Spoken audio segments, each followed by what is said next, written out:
A Pocatello family's beloved dog died after a tragic animal attack that happened around 2 a.m. Wednesday morning. The attack happened at the family's home on West Buckskin Road. KPVI News that works for you reporter Rachel Cox-Rosen spoke with the dog's owner to find out what happened. Rachel.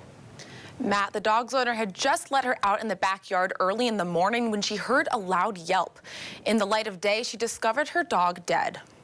This was Shay, a 4-year-old bulldog killed Wednesday by a mountain lion. She was kind of our first baby.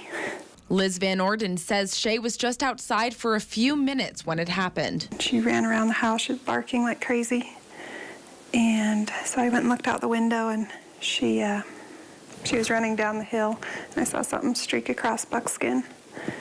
And then they were tumbling, and I heard her yelp, and then it went quiet. Liz and her husband looked all around their property for Shay, but found nothing. The next morning, I saw all the blood, and we followed the blood trail and the tracks across the road and then down the ravine, and she was down there. She had been eaten.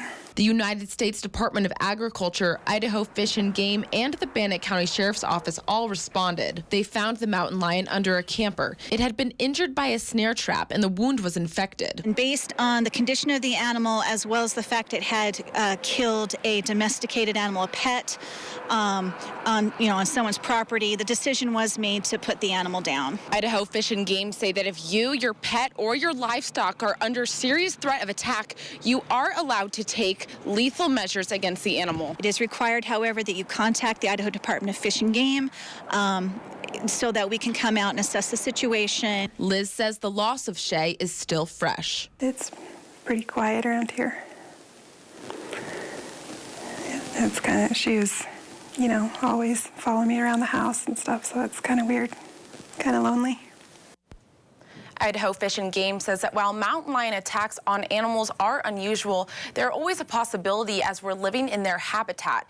If you have an encounter with a mountain lion, Idaho Fish and Game says you can stay inside away from the animal, or you can try to spook it by making yourself look big and yelling loudly. It's up to each person what they're comfortable with. Reporting live in the newsroom, I'm Rachel Cox-Rosen. Matt, back to you. All right, thank you very much, Rachel.